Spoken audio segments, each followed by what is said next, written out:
Hello बच्चों, आप सभी का स्वागत है हमारे यूट्यूब चैनल पे। आज हम पढ़ेंगे कक्षा 8 की एनसीईआरटी चैप्टर नंबर 2, जो हमारे चैप्टर का नाम है सूक्ष्म जीव, मित्र एवं शत्रु के बारे में पढ़ेंगे। आपको हम सूक्ष्म जीव के बारे में अगर नेक्स्ट वाले वीडियो में बता दिए थे। आज हमारा टॉपिक है वैक्सीन क्या होता है, इसके बारे में पढ़ेंगे। तो आपको बता दें, ये जो पहेली है, पहेली को याद आता है कि जब शिशु एवं बच्चों को टीका क्यों लगाया जाता है। पहेली पूछती है कि शिशु एवं बच्चों को टीका क्यों लगाया जाता है।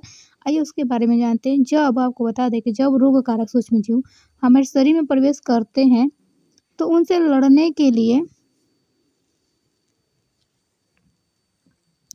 जब रोग कारक सूक्ष्म जीव हमारे शरीर में प्रवेश करते हैं तो उनसे लड़ने के लिए हमारा शरीर प्रतिरक्षी उत्पन्न करता है। क्या करता है? प्रतिरक्षी उत्पन्न करता है। जैसे ही कोई रोग कारक जीव हमारे शरीर में एंट्री करता है तो उसे लड़ने के लिए हमारे शरीर में क्या होता है? प्रतिरक्षी उत्पन्न होता है। तो शरीर को यह भी स्मरण होता है, बता दें, शरीर को स्मरण रहता है कि वही सूक्ष्म जीव अगर हमारे शरीर में पुनः प्रवेश करता है तो उससे किस प्रकार लड़ा जाए। अगर जब रोग कारक सूक्ष्म जीव हमारे शरीर में प्रवेश करते हैं तो उनसे लड़ने के लिए हमारे शरीर में प्रतिरक्षी उत्पन्न होता है। शरीर के यह भी स्मरण रहता है कि वही सूक्ष्म जीव फिर से हमारे शरीर में आए, प्रवेश करे तो हम उससे कैसे लड़ेंगे। तो यदि लड़ा जाए, किस प्रकार लड़ा जाए। अतः यदि मृत अथवा निष्क्रिय सूक्ष्म जीवों को स्वस्थ व्यक्ति के शरीर में प्रवेश कराया जाए तो शरीर की कोशिकाएं उसी के अनुसार लड़ने के लिए प्रतिरक्षी उत्पन्न करके रोग कारक को नष्ट कर देती है। क्या करती है? उसी को स्वस्थ व्यक्ति के शरीर में प्रवेश कराया जाता है तो शरीर की कोशिकाएं क्या होती है? उसी के अनुसार लड़ने के प्रतिरक्षी उत्पन्न करके रोग कारक को नष्ट कर देती है। यह प्रतिरक्षी हमारे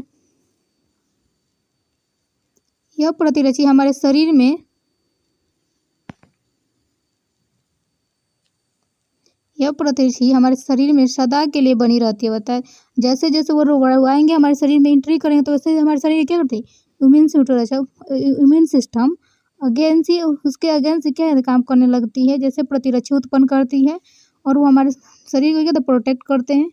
रोग कारक सूक्ष्म जीव हमारे सदा के लिए सुरक्षा करते हैं। कहते हैं रोग कारक सूक्ष्म जीव होते हैं जो हमारे शरीर के लिए, हमारे सदा के लिए शरीर में सुरक्षित करते हैं। इस प्रकार इसी प्रकार टीका का कार्य करता है। इसी प्रकार जो टीका है वैक्सीन का कार्य करता है। ठीक है।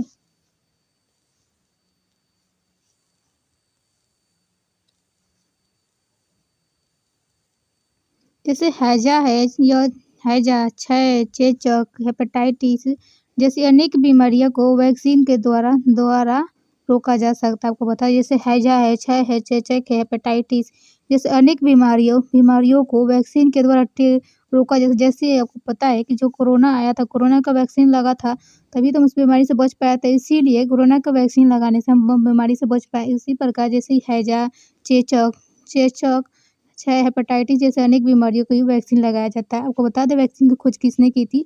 अरे चेचक वैक्सीन की खोज किसने की थी? एडवर्ड जेनर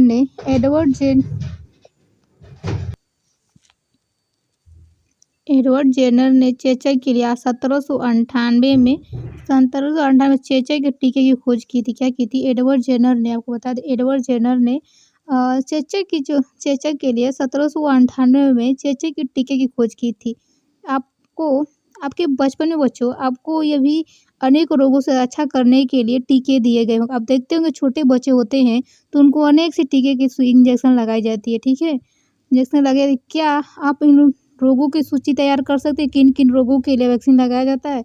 इसके लिए अपने माता पिता की मदद ले सकते हैं। अपने माता पिता से पूछ सकते हैं किस किस रोग के लिए वैक्सीन लगाया जाता है।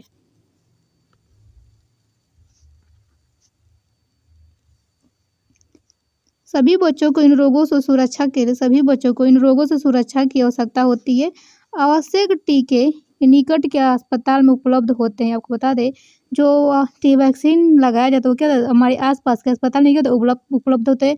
बच्चों को पोलियो से बचाने के लिए, आपको बता दें बच्चों को पोलियो से बचाने के लिए अपने टेलीविज़न एवं समाचार पत्रों में पोलियो के टीकाकरण के विज्ञापन देखे होंगे। आपको बता दें बच्चों को पोलियो से बचाने के लिए टेलीविज़न, जैसे हमारे टीवी पे और समाचार पत्रों के माध्यम से पोलियो से बचाने के लिए एक विज्ञापन देखे होंगे कि बच्चों को पोलियो पिलाइए। चाहे कोई टीवी पे भी ऐड भी आता है कि बच्चों को पोलियो पिलाना आवश्यक होता है। पोलियो ड्रॉप बच्चों को दिए जाने वाला वास्तव में क्या है? टीका है। टीका है, वैक्सीन है। बच्चों को पोलियो क्यों पिलाया जाता है? एक जब बच्चे छोटे होते, जो 6 से 7 साल के होते, तब तक पोलियो पिलाया जाता है ना। तो कौन सा? तो पोलियो ड्रॉप बच्चों को दिए जाने वाला वास्तव में एक टीका वैक्सीन होता है। आपको पता है चेचक के विरुद्ध विश्वव्यापी अभियान चलाया गया है। आपको बता दें चेचक के जो हमारे कभी-कभी हमको चेचक हो जाता है, जो चेचक होता है उसके विरुद्ध विश्वव्यापी अभियान चलाया गया है कि जिसके परिणाम स्वरूप विश्व के अधिकांश भागों में चेचक का उन्मूलन हो गया है। उसको ठीक रोका जा चुका है, जिसके विश्वव्यापी आंदोलन चलाएंगे चेचक के विरुद्ध, तो जिसकी वजह से क्या हुआ? चेचक को रोका जा सका है। आजकल सूक्ष्म जीव के टीके का उत्पादन बड़े स्तर पे किया जाता है। आपको पता है पहले के ज़माने में उतना नहीं हो पाता था, पर आज के समय में सूक्ष्म जीवों के टीका का उत्पादन बड़े स्तर पे किया जाता है, जिससे मनुष्य एवं अनेक जंतुओं को अनेक रोगों से बचाया जा सकता है। जैसे मनुष्य एवं अनेक जंतुओं को अनेक रोगों से बचाया जैसे आपको पता है कोरोना का वैक्सीन बनाने में कितना ज़्यादा समय नहीं लगा, क्योंकि उसका जल्दी से खोज निकाला गया जिससे हमारी जो स्वास्थ्य में सुधार लाया जा सका। उस रोगाणु से मर गया, कोरोना वायरस से हमको बचाया जा सका। वैक्सीन जल्दी ही खोज हो गई। पहले के ज़माने में इतना जल्दी वो काम प्रोसेस नहीं हो पाता था।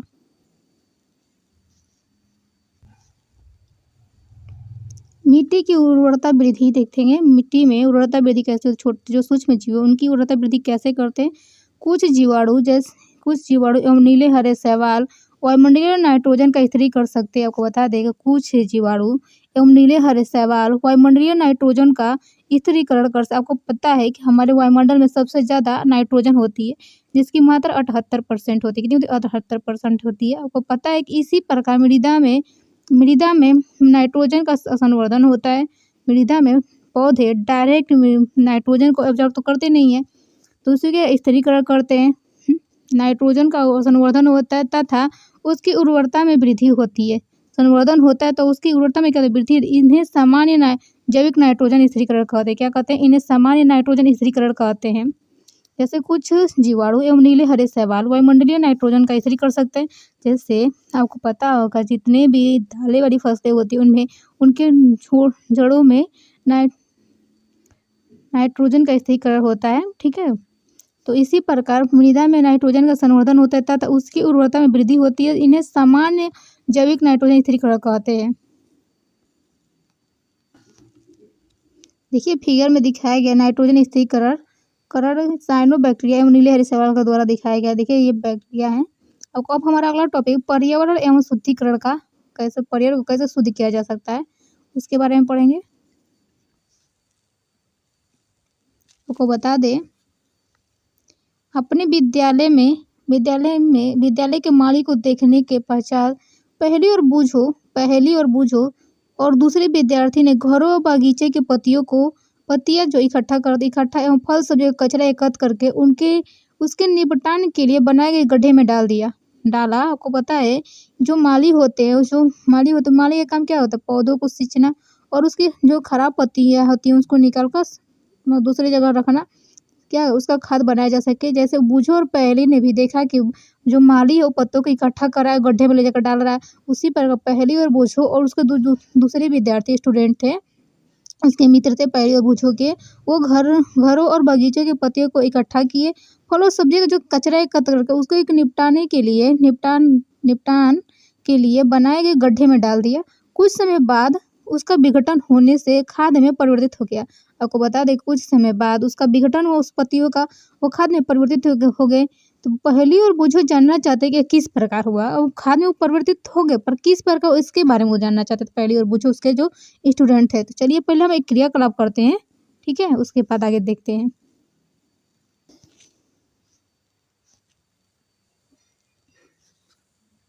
दो गमले लेकर प्रत्येक को मिट्टी से आधा भर दीजिए। क्या करना है? 2 गमले लीजिए ऐसे, प्रत्येक को मिट्टी से आधा भर दीजिए। ये हमारा गमला ए है, ये हमारा गमला बी है।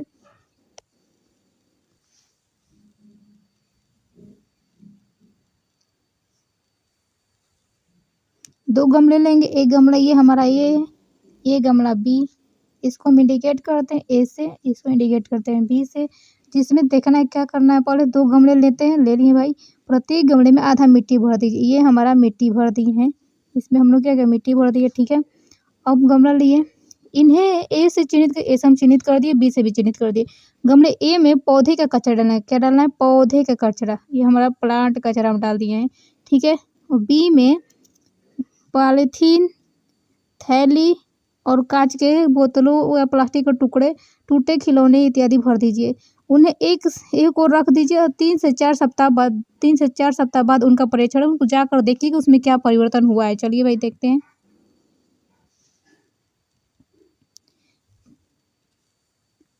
क्या आपको दोनों गमलों की वस्तुओं में कोई अंतर दिखाई देता है?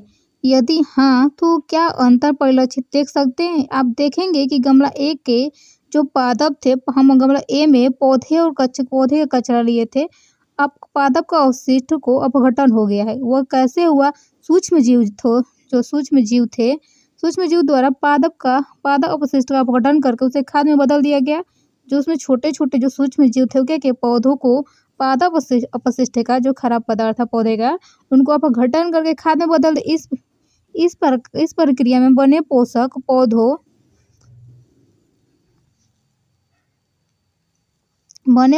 पौधों द्वारा पुनः उपयोग किए जाते।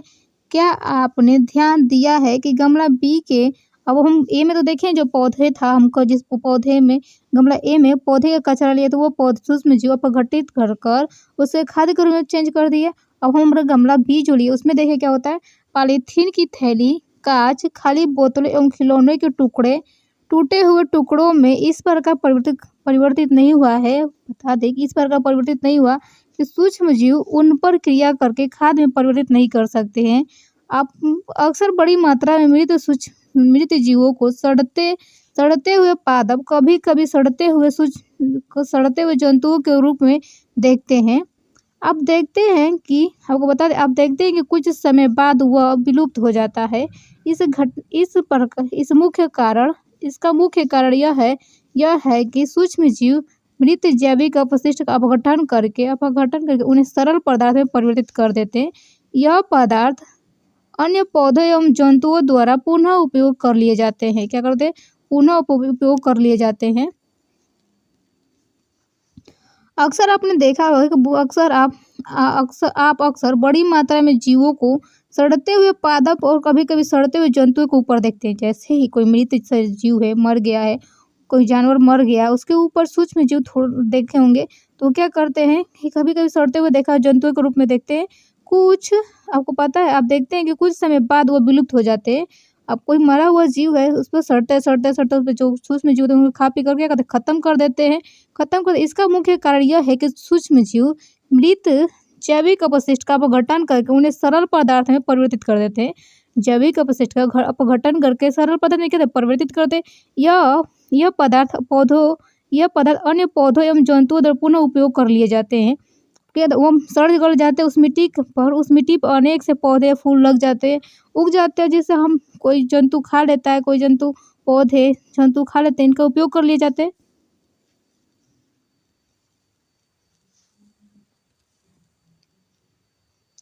इस प्रकार हानिकारक एवं दुर्गंध युक्त पदार्थ का न्यूनीकरण करने के लिए हम सूक्ष्म जीव का ही उपयोग करके पर्यावरण का शुद्धिकरण कर सकते हैं। जैसे ही कोई जानवर सड़ता है तो धीरे धीरे महकना स्टार्ट होता है। तो जो सूक्ष्म जीव होते हैं उसको जल्दी से खत्म सड़ा गला देते हैं और दुर्गंध युक्त पदार्थ को भी क्या करते हैं, जितने जल्दी सड़ जाएगा उतने ही दुर्गंध कम आएगा। तो उसी पर सूक्ष्म जीव की मदद से ही पर्यावरण को शुद्धिकरण कर सकते हैं, ठीक है। और उसका जो मरा हुआ जंतु होगा उसका जो दुर्गंध फैलेगा, दूसरे मनुष्य सूंघेंगे, चाहे वो जीव जंतु सूंघेंगे, जीव जंतु उसके आसपास रहेंगे तो उसको भी जो बैक्टीरिया होगा उसके भी नाक में जाएंगे, जो सूंघेगा उसके नाक में जाएगा। इसी प्रकार सूक्ष्म जीव ना होते तो जल्दी सड़ता ही नहीं। अब हमारा अगला टॉपिक है हानिकारक एवं सूक्ष्म जीव के बारे में पढ़े। हानिकारक सूक्ष्म जीव कौन कौन से? सूक्ष्म जीव अनेक प्रकार के हानिकारक भी होते हैं। अभी तुम लाभदायक के बारे में पढ़ रहे थे, अब हम पढ़ेंगे हानिकारक के बारे में। तो सूक्ष्म जीव अनेक प्रकार से हानिकारक भी होते हैं। कुछ सूक्ष्म जीव मनुष्य, जंतुओं एवं पौधों में रोग उत्पन्न करते हैं। आपको पता है कुछ सूक्ष्म जीव ऐसे होते हैं जो मनुष्य, जंतु एवं पौधों में रोग उत्पन्न करते हैं। रोग उत्पन्न करने वाले ऐसे सूक्ष्म जीव को रोगाणु अथवा रोगजनक कहते हैं। आपको पता है कि कुछ सूक्ष्मजीव मनुष्य, जंतु एवं पौधों में भी रोग उत्पन्न करते हैं। रोग उत्पन्न करने वाले सूक्ष्मजीव को रोगाणु या रोगजनक कहते हैं। कुछ सूक्ष्मजीव भोजन, कपड़े एवं चमड़े की वस्तुओं को संदूषित कर देते हैं। आपको पता होगा कुछ सूक्ष्मजीव भोजन, हमारे घर में जो भोजन होता है, हमारे कपड़े एवं चमड़े की वस्तुओं को संदूषित कर देते हैं। आइए देखते हैं कि सूक्ष्मजीव कैसे होते हैं इसके बारे में।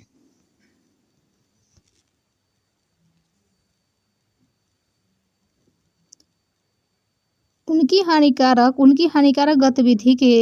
गतिविधियों के विषय में और अधिक जानकारी प्राप्त करेंगे। ठीक है, आपको बता दें सूक्ष्मजीव हानिकारक गतिविधियों के विषय में और अधिक जानकारी प्राप्त करेंगे। आपको बता दें मनुष्यों में रोगकारक सूक्ष्मजीव हुए हैं। मनुष्यों में रोगकारक सूक्ष्मजीव होते हैं, उसके बारे में देखते हैं। मनुष्यों में रोग उत्पन्न करने वाले सूक्ष्मजीव श्वास द्वारा, पेय, जल एवं भोजन द्वारा हमारे शरीर में प्रवेश करते हैं। आपको बता दें मनुष्य में रोग उत्पन्न करने वाले सूक्ष्मजीव श्वास लेने द्वारा, पेय, जल एवं भोजन द्वारा हमारे शरीर में क्या प्रवेश करते हैं। संक्रमित व्यक्ति अथवा जंतुओं को सीधे संपर्क में आने पर, आपको बता दें संक्रमित व्यक्ति अथवा जंतुओं को सीधे संपर्क में आने पर भी रोग संचरण हो सकता है। सूक्ष्म जीवों द्वारा होने वाले ऐसे रोग जो एक संक्रमित व्यक्ति से स्वस्थ व्यक्ति में वायु, जल, भोजन का कायिक संवर्धन द्वारा फैलते, उसे संचरणीय रोग कहते हैं। संचरणीय रोग कहलाता है। इस प्रकार के रोगों के कुछ उदाहरण है, जैसे हैजा है, सामान्य सर्दी जुकाम और चिकन पॉक्स एवं क्षय रोग होता है। आपको बता दें मनुष्यों में जो रोग उत्पन्न करने वाले सूक्ष्मजीव कैसे हमारे शरीर में प्रवेश होते हैं। जैसे ही हम सांस लेते हैं, सांस लेने के द्वारा, पानी पीने के द्वारा और भोजन द्वारा हमारे शरीर में प्रवेश करते हैं। अगर हम संक्रमित व्यक्ति या संक्रमित जंतु के सीधे संपर्क में आने पर भी रोग का संचरण हो सकता है। आपको पता है कि जैसे हमारे पास कोई आसपास कोई व्यक्ति जिसको सर्दी जुकाम हुआ है, उसके पास हम बैठेंगे तो अगर हम उसके पास वो भी उसमें छींक रहा है, उसी समय हम ऑक्सीजन अपने अंदर ले रहे हैं, उस ऑक्सीजन के माध्यम से वो वायरस था वो हमारे शरीर में क्या अंदर चला जाएगा, सूक्ष्मजीव था वो हमारे शरीर में अंदर चला जाएगा, हमको भी सर्दी जुकाम दूसरे दिन हो जाएगा। वैसे ही किसी जंतु को किसी बीमारी से ग्रसित है, उसको लेकर हम अपने हाथ में लेते हैं, उसको टच करते छूते हैं, तो वो उसका भी जो सूक्ष्मजीव होंगे वो हमारे हाथ से लगेंगे और हम बिना हाथ धोए कभी कभी खाना चाहे कुछ खा लेते हैं तो वो भी क्या हमारे शरीर में अंदर गए, उसी की वजह से इस सीधे संपर्क में आने पर भी रोग का संचरण हो सकता है। आपको बता दें सूक्ष्मजीव द्वारा होने वाले ऐसे रोग को संक्रमित व्यक्ति से या स्वस्थ व्यक्ति में वायु, जल और भोजन का द्वारा संचरण कहलाते हैं। संचरणीय रोग कहलाते हैं। आपको बता दें भोजन, वायु और जल जैसे ही कायिक संपर्क द्वारा फैलने वाले रोग को संचरणीय रोग कहते हैं। इस प्रकार के रोगों के कुछ उदाहरण है, जैसे हैजा है, सामान्य सर्दी जुकाम है, चिकन पॉक्स है और क्षय रोग होता है। ठीक है,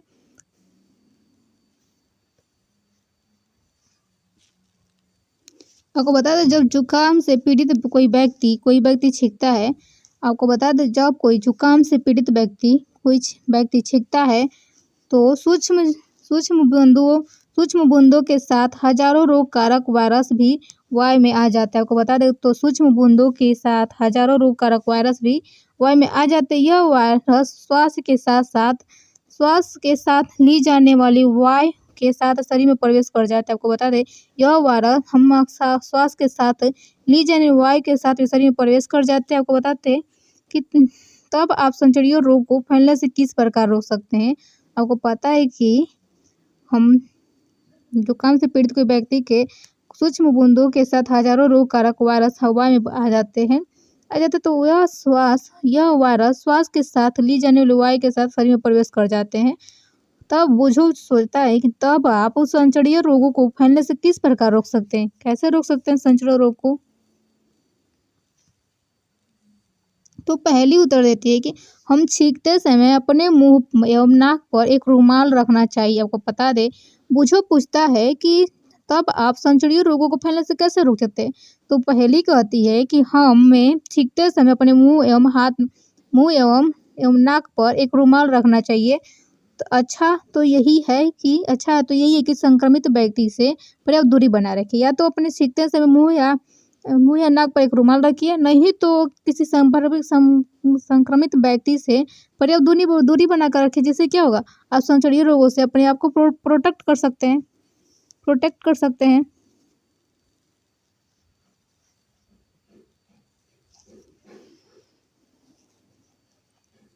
कुछ कीट एवं जंतु ऐसे भी हैं, आपको बता दें, कुछ कीट एवं जंतु ऐसे भी जो रोग कारक सूक्ष्म जीवों से रोग वाहक का कार्य करते हैं।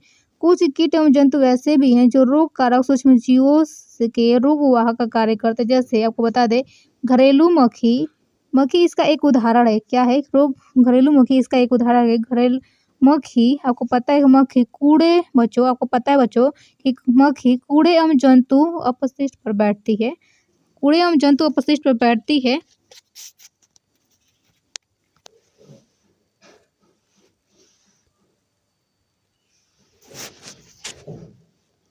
कुछ कीट एवं जंतु ऐसे भी हुए जो रोग कारक सूक्ष्म जीवों के रोग का वाहक का कार्य करती है।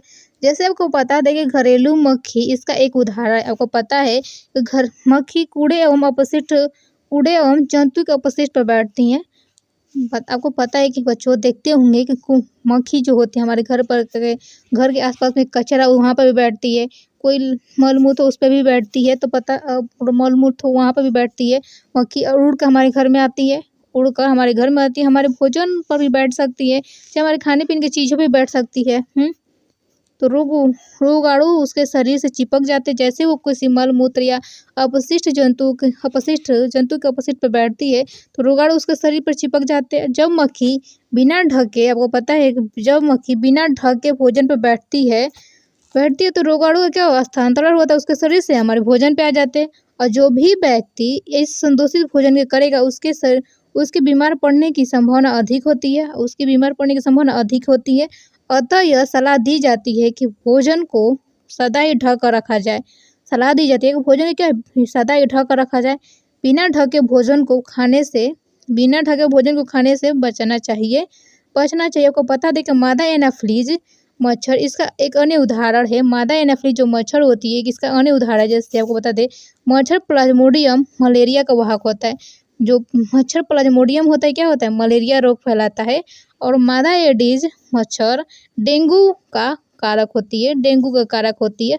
हमें मलेरिया तथा डेंगू से नियंत्रण किस प्रकार कर सकते हैं, आपको बता दें, मादा एनाफ्लीज जो मच्छर होती है ना, मादा एनाफ्लीज मच्छरों का एक इसका अन्य उदाहरण बताएं। जैसे मच्छर प्लाज्मोडियम है, मलेरिया रोग का वाहक करती है। और जैसे ही मलेरिया मादा एडिज मच्छर जो होती है, मादा एडिज होती है, वो डेंगू वायरस का वाहक का कार्य करती है। अब इस मलेरिया और डेंगू से कैसे नियंत्रण करें, चलिए आगे पढ़ते हैं उसके बारे में।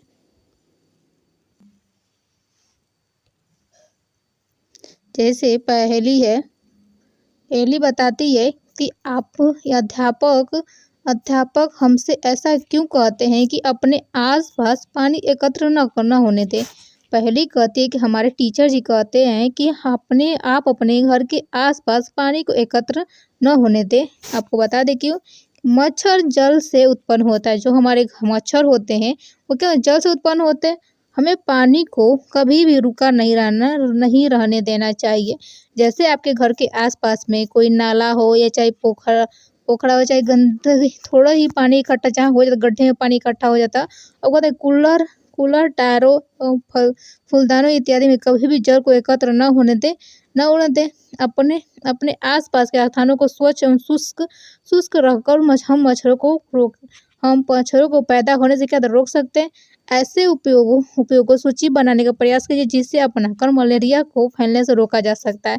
जैसे आपने देखा होगा कि आपके घर के आसपास गड्ढा हो, उसमें पानी एकत्रित होता हो, और जैसे नाला तो देखा होगा कि वहाँ पे मच्छर की बहुत ज़्यादा मच्छर होते हैं, क्योंकि पानी में ही उनका लार्वा ज़्यादा ही डेवलप होता है और मच्छर वहीं पे ज़्यादा उत्पन्न होते हैं, जिससे गंदगी की वजह से मच्छर ज़्यादा ही डेवलप होते हैं और हमें मलेरिया और डेंगू की ज़्यादा ही समस्या बढ़ जाती है।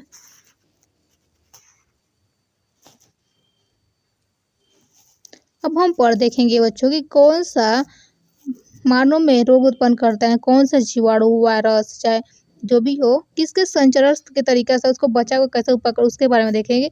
मनुष्यों में सूक्ष्म जीवों द्वारा होने वाले सामान्य रोग के बारे में देखेंगे। जैसे आपको पता है कि 6 रोग जीवाणु जीवाणु द्वारा फैलता है। रोग कारक क्या होता है? 6 रोग से ही जीवाणु द्वारा 6 रोग होता है और इसका जो संचरण विधि किस संचरण से किस माध्यम से यह हमारे शरीर में प्रवेश करता है? यह वायु द्वारा। क्या होता है? एयर द्वारा। इसका बचाव हम कैसे कर सकते हैं? जैसे ये भी खसरा है। खसरा क्या है? खसरा ये हिजल से ये वायरस द्वारा ही ये फैलता है। ये भी क्या होता है? एयर द्वारा ही संचरण का विधि होता है इसका भी। और चिकन पॉक्स वायरस के द्वारा होने वाला रोग है। और इसका संचरण विधि क्या होता है? कैसे हमारे संपर्क में आता है? जैसे एयर, सीधे वायु और सीधे संपर्क में आने किसी चिकन पॉक्स संक्रमित व्यक्ति से हम संपर्क में बैठते उठते उसके बाद वो भी हमारे पास भी आ जाता है, चिकन पॉक्स हो जाता है। और पोलियो है, ये भी वायरस से होने वाला रोग कारक सूक्ष्म जीव है। ये भी किस विधि से? यह एयर द्वारा और जल द्वारा। क्या होता है? वायु द्वारा और जल के संपर्क में आने से हमें पोलियो होता है। जैसे आपको बता दें, इसको कैसे बचाया जा सकता है? रोगी व्यक्ति को पूरी तरह से अन्य व्यक्तियों से अलग रखना चाहिए। आपको पता होगा कि जैसे ही चिकन पॉक्स किसी को होता है तो रोगी व्यक्ति को पूरी तरह से अन्य व्यक्तियों से अलग रखना चाहिए। रोगी की व्यक्तिगत वस्तुओं को अलग रखना चाहिए और उचित समय पर टीकाकरण कराना चाहिए। उचित समय पर वैक्सीन लगवा देना चाहिए।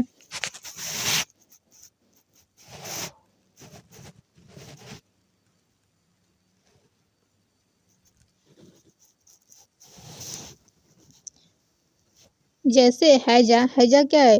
रोगाणु सूक्ष्म जीवाणु द्वारा होता है। सूक्ष्म जीव बैक्टीरिया द्वारा जीवाणु द्वारा होने वाला रोग है हैजा।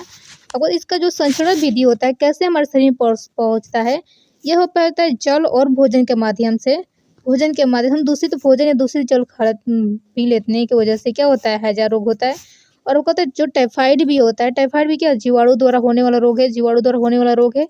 और जो ये भी किसके संचरण की वजह से? जल के। हम दूषित जल पी लेते हैं क्या तो टाइफाइड हो जाता है। उसके बाद इसको कैसे बचाया? हैजा और टाइफाइड से कैसे हम इसको रोक सकते हैं? अपने आप को कैसे बचाया जा सकता है? आपको बता दें, व्यक्तिगत स्वच्छता और अच्छी आदतों को अपनाना चाहिए। व्यक्तिगत स्वच्छता, हमको साफ पानी पीना चाहिए और हाथ भोजन को ढककर रखना चाहिए। अपने हाथ को कभी भी धोकर ही खाना खाना चाहिए। भली भांति पके भोजन उबला पेयजल पीना चाहिए। आपको बता दें, भली भांति जो पक जाए भोजन को करना चाहिए और पानी को उबाल कर पीना चाहिए और इसका क्या करना चाहिए? वैक्सीन लगाना चाहिए। इसी प्रकार टाइफाइड ए होता है, हेपेटाइटिस ये भी क्या वायरस होने वाला रोग है। और ये किस संचरण से हमारे शरीर में प्रवेश करता है? ये जल से। जल दूषित होगा तो हम पियेंगे तो क्या होगा? हेपेटाइटिस हो जाएगी। आपको बता दें इसको कैसे हम अपने आप को बचा सकते हैं हेपेटाइटिस से? उबले हुए पेयजल का प्रयोग और वैक्सीन लगवाना चाहिए। आपको बता दें कि वो हेपेटाइटिस है, वायरस होने वाला जीवाणु है, वायरस से होने वाला रोग है और इसको जल के माध्यम से होता है। तो हमको इससे बचाव करने के लिए जल को उबाल कर पीना चाहिए और उसका वैक्सीन लगवाना चाहिए। अब हमारा अगला रोग है मलेरिया। मलेरिया कैसे फैलता है? प्रोटोजोआ के कारण फैलता है और किससे संपर्क से? मच्छर के काटने से हमको तो मलेरिया रोग होता है। आपको बता दें इसको बचाव को क्या करना चाहिए? हमें मच्छरदानियों का प्रयोग करना चाहिए। मच्छर भगाने के लिए वाले रसायन का प्रयोग कीटनाशक का छिड़काव एवं मच्छर के प्रजनन को रोकने के लिए जल को किसी भी स्थान पर एकत्र न होने देंगे। अगर हमको मलेरिया से बचना है तो क्या करना चाहिए? मच्छरदानी का प्रयोग करना को अक्सर मच्छरदानी लगाकर सोना चाहिए। मच्छर को भगाने वाले रसायन का प्रयोग करना चाहिए। आपको पता है बहुत से अगरबत्ती आते हैं जिसको जलाने से मच्छर भाग जाता है, उसका प्रयोग करें। कीटनाशक का छिड़काव एवं मच्छर के प्रजनन को रोकने के लिए जल को अपने आसपास किसी भी जगह जल को एकत्रित न होने दें।